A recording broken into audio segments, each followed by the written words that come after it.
Monty and the Pharaoh. Duh. I'm having one event with Monty Nefero, and I'm gonna put him in a crossface, and he's gonna go down right now. Yeah. You do the helicopter like Ric Flair, or is it just a smaller kind of chopper? What are we talking I can, but mine's more like a drone.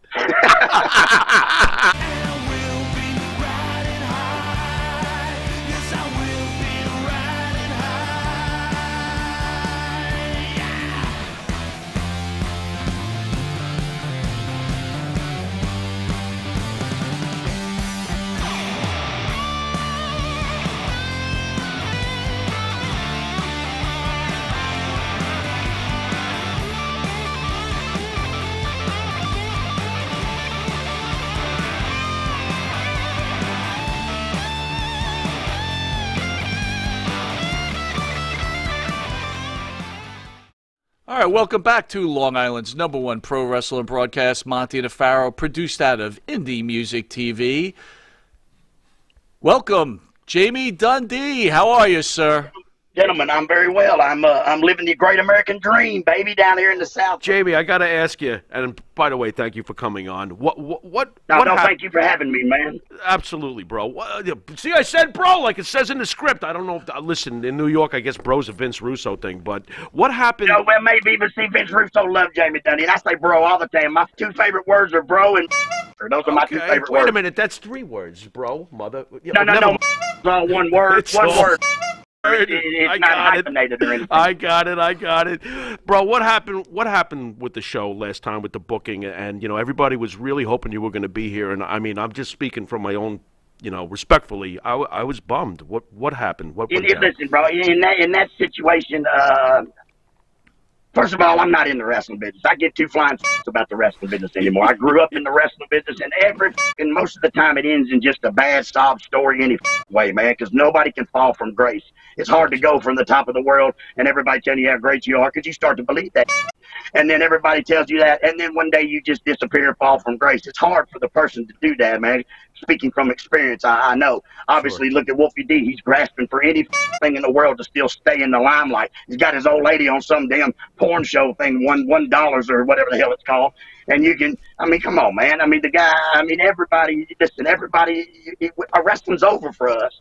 And those people that can accept that and move on in life will have a good life for the rest of their life. But those that can't, man, they just end in a fucking sob story, bro. It's terrible. And I love Wolfie. He's my brother, man. He's my family. But you always have that one uncle or one cousin that you when they come to the family reunions, you're like, here he comes. Because, his alcoholism took over and everybody's tired of babysitting a drunk, man. But, I love the guy, and I don't want to come on the show and bash him because I don't know what he said about me, nor do I care. I have white trash tattooed on me, man. You can't say nothing about me I don't already know.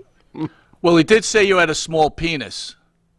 That is very true, but I've had more fun with my small penis than anybody with one of the big dicks because you got to remember now, a big dick, you have the same heart I got, and it takes blood to pump from the heart to keep that thing hard. So the little limp dick, he already knows. So it's safe to say that small penis has taken you a long way. Long way. And matter of fact, I've had more fun with that thing than most people can ever imagine. It's seen more countries and continents than most people will ever see in their life. It's had a lot of fun in its day. It's my best friend, actually. You do the helicopter like Ric Flair, or is it just a smaller kind of chopper? What are we talking I can, but mine's more like a drone. Look, the reason I accepted the booking, at the time I was going to go. And then it dawned on me that it was my 10-year anniversary with my wife. My wife, for the last 10 years, I ain't been around wrestling, ain't talked to nobody really from wrestling, and just say hello here and there every now and then. Tracy Smothers lived down the road. God rest his soul. Gotta love brother. But the wrestling business itself is done for me, and it's been done for me for a long time, and I have accepted that. Like I just said, those that cannot accept that, then it always ends in a bad tragedy type of thing. And it's just, I enjoyed it. I had a lot of fun with it. It's my whole life. My dad's Bill Dundee. My brother-in-law's beautiful Bobby Eaton. Back to that story. Wolfie didn't train nobody or teach nobody to wrestle. He was still buying tickets when I was managing Stone Cold. But Wolfie is still trying to grab something that ain't there. It's over for us. And then, listen, for me to go back and put myself in that situation, Yeah, I don't want to do it. It's sad that I have to leave something I've loved my whole entire life, but I'm over it now, and I've left it. And if I get back around it, it comes. I don't want to do it no more, man. I want to, I want to leave it like it was, man. And I was wrong for saying I would come and no show, but the closer it got, the more I thought about it. And another reason, I mean, I'm not gonna brag or nothing, but I don't need no money. Everything I got's paid for, and I got $100,000 in the bank. Believe me, it wasn't for motherfucking wrestling. Believe that, but. It definitely, I don't need no money no more. If I needed money, I would have, but I'm not going to New York for $1,200, $300 a day and do 9 appearances and some jack off keep the money. I'm not doing that, bro. That ain't for me. Jamie, can I ask you, and I do mean this respectfully, are you disappointed with your career? It sounds like it's hard for you to, like you just said, it's hard for you to get back into it. Is there a certain mindset that goes with all that attention? And like you said, eventually people just seem to forget about you. Is there a bittersweet feeling about your Well, career? out of sight, out of mind. None of my kids ever watch wrestling. None of my daughters that live with me today they don't watch wrestling. They don't care because it's one of the, when I go back around it, I become a different person. My demeanor changes, who I am changes, my train of thought changes. JC Ice is a whole nother character, a whole nother person. Jamie Dundee and JC Ice are two different people. Sure. And one is a character, but at the time you believe what the people tell you. If everybody tells you every day that you're the greatest in the world, then you believe you're the greatest in the fucking world. And then when you have to go back to reality in the real world, man, it's hard, man. I finally got over the fantasy part of the wrestling world because, believe me, it sucks to go from everybody telling you how great you are and making a lot of money and women touching you and dudes wanting to be you to working at Walmart. I mean, it's I don't know. I just, maybe because I feel I beat it. And every time I go back around it, it just reminds me of the drugs and the fucking disappointment and it's I don't know. My father wrestled. We came from Australia to America when I was 4 years old. Since I was 4 years old, I've been in this fucking wrestling business. The guys used to give me dollars to go tell all the other wrestlers to go fuck themselves when I was 4 years old because I spoke Australian and they thought that was cool, man. Hey, Jamie, go over and tell Kamala to fuck himself. So I go over and say, hey, Kamala, fuck yourself. But I mean, it's I don't know, man. It's just one of those. I don't know. I'm over it. I got over it. I realized it's done for me. I had a whole lot of fun in my life, man. But now I just want to do, I guess, the normal thing, if that's possible. I was 45 years old or 43 years old before I ever went to my first concert. And the reason being is because I always was the concert. You know what I mean? And so to go from being the show to sitting in the crowd watching the show is very hard. It's two totally different things, man. And it's hard to separate those two, the real life reality from the fantasy wrestling world, man. And the wrestling world's just such a terrible ending for most, man. It throws you away and discards you, and it don't give a fuck about you. That loyalty bull, it don't give a fuck about you, man. You know what I mean? Can you help me clear up something when you said that the wrestling business don't give a fuck about you? We are basically, obviously, East Coast guys. WWF grew up with Vince and everything, and Vince is always getting killed. That he doesn't give a fuck, and I don't argue that. But could you really clear it up? I believe almost every promoter out there doesn't really give a fuck in the end about their wrestlers once they've used them up. Is that fair? Very much fair. Not only is it not only in wrestling, it's boxing, it's UFC. Sure. It go anything, entertainment, acting, rock bands. Look what Gene Simmons fucking did to fucking Peter Criss and Ace Frehley. Don't get me started. Them and just put two other fucking idiots in their makeup and called them them. F that, man. You know what I'm saying? Right. That's how it always ends in all entertainment worlds, man, because first and foremost, you are never bigger than the show. So most motherfuckers start to believe they are bigger than the show, and the show will go on with or without us. It don't make because they'll just make a new one. And it don't matter who the promoters are. The promoters are kind of the smartest guys in the business because they pay you what they want to pay you. They use you up, they abuse you, and then when you're done, they get rid of you, and it's no better than a prostitute, man. A wrestler ain't. Because the pimp just uses you till you're done and then discards you, and if you don't save your money or keep your money, like look at Perry Saturn. Perry Saturn did everything right in the wrestling world, bro. He was good, dude. He showed up. He was always on time. He did everything right. Vince McMahon bought WCW and my brother's sleeping under a goddamn bridge. You know what I mean? What the man? Right. And not only after Chris Benoit killed his family is when I started getting letters from the WWF that stated, oh, we here at the WWF care. we would like to put you in a rehab. Well, why the didn't you put me in a rehab 20 years ago when I was in your building up on ecstasy and Bayous passed out on the floor with a $500 cab bill? No, they don't care, bro. They didn't care then. They don't care now. They just did that so it looks good for politics reasons, you know? Right. You feel better being on the outside, being more of a watcher instead of being the star. Yeah, but it's so hard to do. It's so hard in anything. It's so, because, every day of my life, 7 days a week, 365 days a year, we entertain. And I did that since I was 16 years old until I was about 40, and I'm 50 years old now. The last 10 years have been slow for Jamie Dundee. Real slow, man. You know what I mean? Because I guess no doubt, I lived a very, very fast life. At one time, me and Wolfie were working for 4 major organizations a week.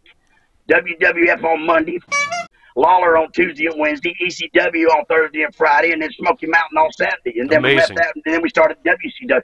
And then we were doing WCW, ECW, and USWA and Smoky Mountain. I mean, brother, but that's because all them promoters just needed a little entertainment for whatever it may be, and then they just discard you, bro. They don't care. They'll just make a new one. Jamie, when you came to this realization, by any chance, having a famous father who broke you in, obviously, when you came to this realization, did you turn to your father and say, No, man. Listen, brother. I'm just curious. I mean, I know, and I'm glad that the wrestling business is a tough man's world type of. You don't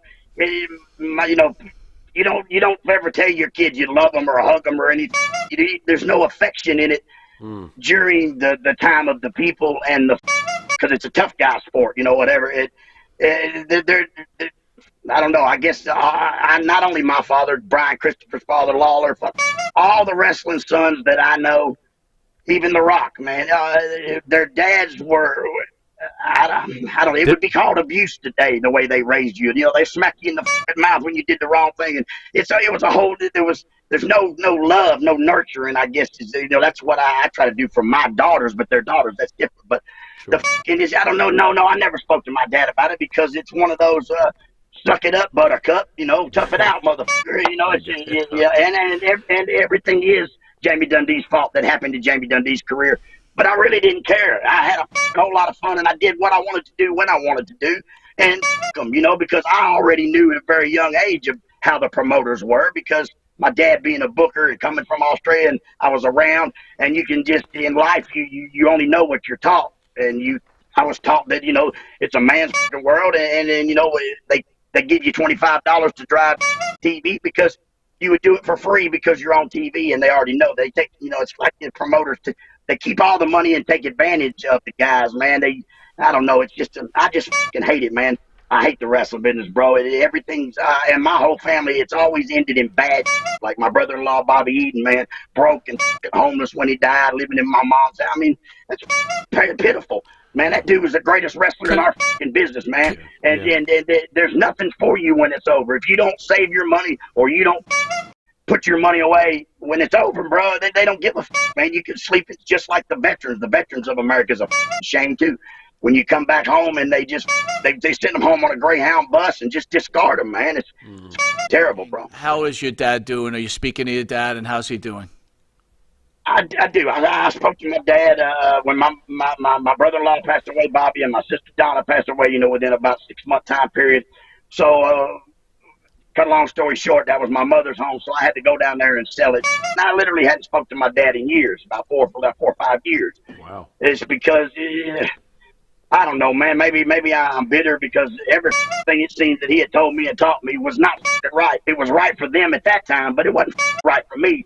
And, I don't know, just the wrestling business, man. The wrestling business it's a cutthroat, dog-eat-dog world, man, and nobody's your friend and nobody cares, bro. I don't know if it's just me being a little emotional or whatever, but it just makes me very angry because when I see these new wrestlers come out, I think, man, I know what's coming, bro, and it's terrible that I can't tell you because you won't listen. You know what I mean? And so, I don't know, the wrestling business, it fed me my whole life, but ever since I got out of it, I have done 10 times more better in my life for myself and my family out of the wrestling business than I ever have in it. And that's because what comes with the wrestling business is stardom and fucking money and people and drugs and then it just goes away. And that's the bad part. Most people have a big drug addiction, and then when they're out of money, that's when crime starts. You know what I mean? It's just there's no future for wrestlers if you don't save what you got right then. I mean, you break your neck, they don't call you back. You know what I'm saying? That's terrible, man. Jamie, what made you accept the booking when Eric Sims called you then? Because obviously you did accept it. Was it a moment of weakness? Was it, did you actually for a brief second say, you know what, it would be really nice to get PG-13 back together? Because I got to tell you, there was a lot of interest in seeing you guys together again. And, first of all, I'm sorry. I myself didn't think nobody in New York would even give a if I no-show. Well, they did. You know, it was my honeymoon. I was in the mountains with my wife. I could either get in the car, drive 14 more hours to make $200 a day, or I could stay in this hot tub with my wife in the mountains on my 10-year anniversary. Well, guess what? Yeah, because there's no, like I said, I don't know Eric Sims. I don't know that dude from Adam. One time in my life, he flew me into Philadelphia, gave me a bunch of money, and me and Iron Sheik did a video, got drunk, great to see the Sheik, and I've never spoke to either one of them again since then. Not that I wouldn't have, but there was no reason for it because they didn't need, Sherry didn't need me or I didn't need them. And that's all the rest of the business is. If they don't need you or you don't need them, why would you talk to the motherfucker? Hey, Jamie, I want to go back to your sister and your brother-in-law. You had a rough go over it. They lost. You lost both of them within a couple of weeks. How was your relationship with them? Bobby is the world to me. Bobby Eaton was my hero.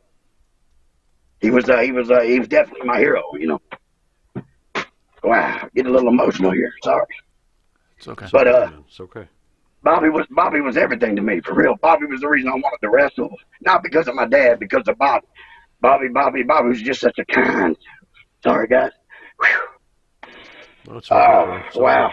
All good. They called me out of nowhere, man. Understood. Bobby was definitely my hero, man, and it's hard to lose your heroes, bro. Sorry, guys. No, all good. Do you feel that? But I mean, he was really everything. Bobby was just so kind and just such a good dude, man.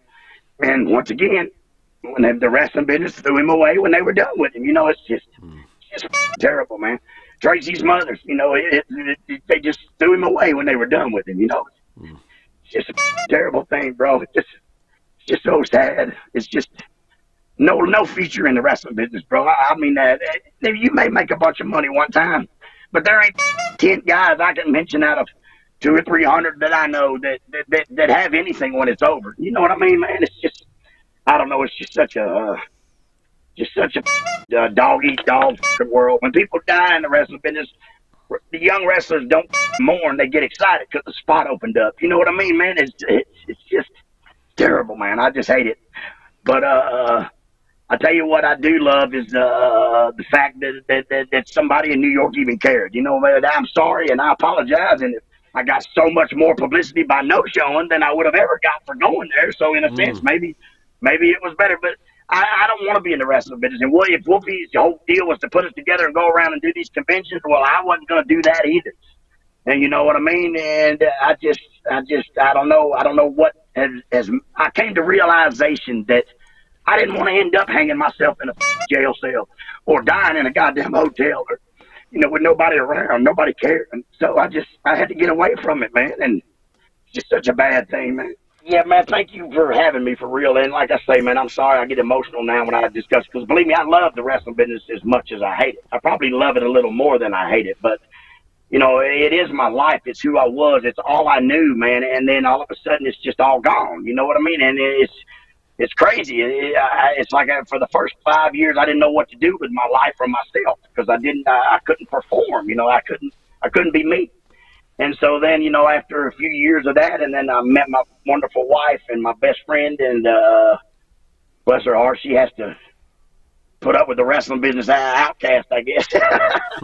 But it's just, I don't know. I love it as much as I hate it, but it just, I can't believe I got that emotional over it. But I guess it's because it's who I am, and it ain't there, and so you got to find another path in life. So that's what I did, man. But I tried to stay home and be a family man or be a father one time to my children, because I have a lot of children that are scattered all over this planet, bless their hearts. They don't know me because I was never home, and I was performing and I was entertaining and I was doing what I thought was chasing that dream.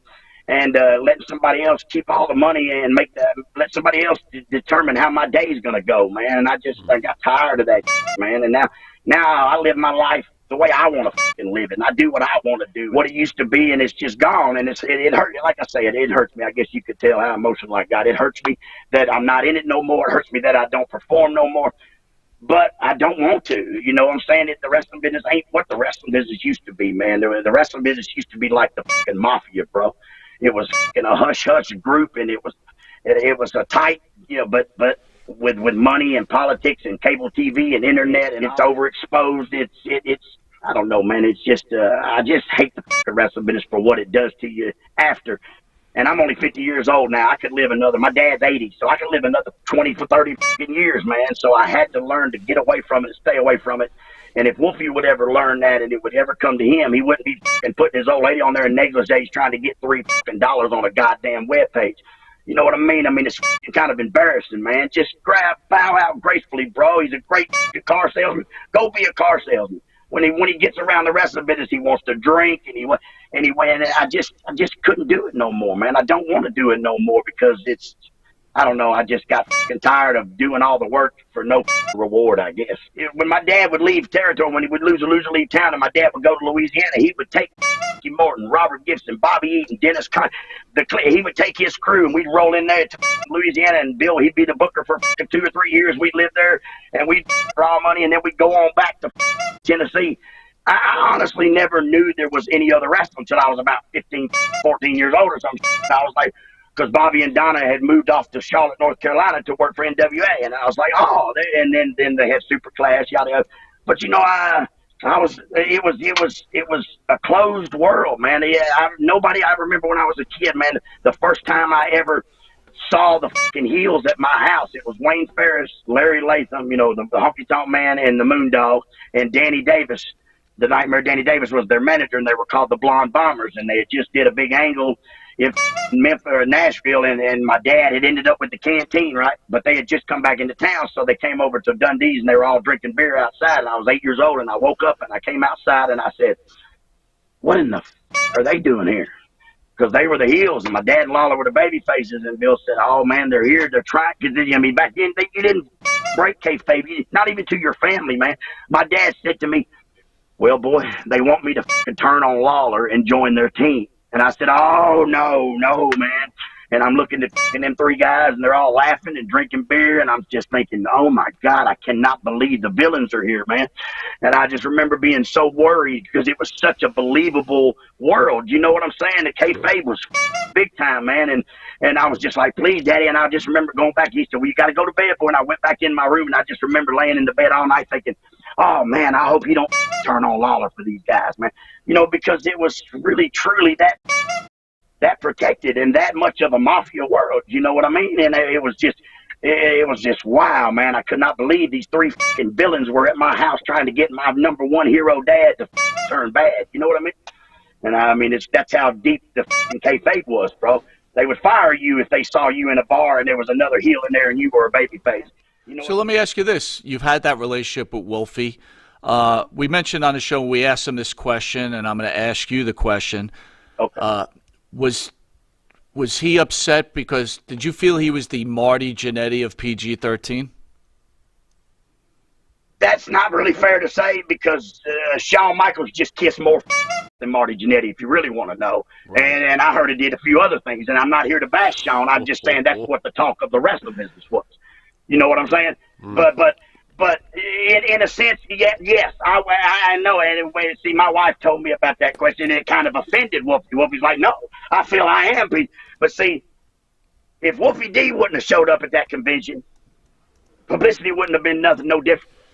And I don't mean to say that in a bad way, but Wolfie D could have been anybody standing next to Jamie Dundee. Because I was born a fucking entertainer. My father was an entertainer. My brother-in-law was the greatest wrestler on the goddamn planet. I was destined to do nothing but fucking wrestle. And I didn't, it could be anybody standing next to me, bro. That ain't no, because I definitely was the entertaining part, especially in sports entertainment today. Not only could I wrestle, I could talk. Not only could I talk, I could get down and I could fit in any situation because I'm an entertainer. Wolfie bigger boy than me, but he could have been anybody. And it may hurt his feelings, piss him off. I really don't give a f. But the point is, like you just said, he could have been anybody. And Marty Jannetty just didn't kiss that fucking Shawn Michaels kissed and whatever else he's supposed to have done. But to Shawn Michaels' credit, the day we walked out of the WWF when we had to work with the Road Warriors because they come to half a face Jim Ross, the guy right there, hey, King, he said, that motherfucker took them plane tickets back and took that. See, that's what I mean. It's such a cowardly world. Why did he just come to us and go, Dundee, give me them plane tickets, you're fired, motherfucker. Not let me take these tickets and upgrade them for you, little worm, and then go in the back and suck benches, and then come back out, and all of a sudden I'm going to work with the Road Warriors and get beat in 30 seconds. I know what this is about. My daddy's Bill Dundee. He fired all them when they first started. So, and the bull lines that they give you, if they would have just said, Dundee, you're fired, would have been fine with me. And but one more thing. If you don't have the rock and pot connection, y'all see this? See this? I made the rock into a weed bowl, so it's the rock and pot connection. You know, they had the rock and sock. Well, this is the rock and pot connection, baby. And you can get one of these. Just send that same address, $20, and I'll send you one. Is that bowl packed? Yeah, it doesn't matter if that bowl is packed. Oh, my God. This is great. Look at that thing, Mike. I fell for it. Awesome. Oh, my Lordy. All right, we're going to hit you with the Pharaoh's final question, Jamie. All right. All right, let's do it, Jamie. And thanks again for coming on, brother. No, thank you, gentlemen, for having me, man. And I'm sorry I got so emotional, but I really just didn't want to. I just wasn't gonna go out like that, man.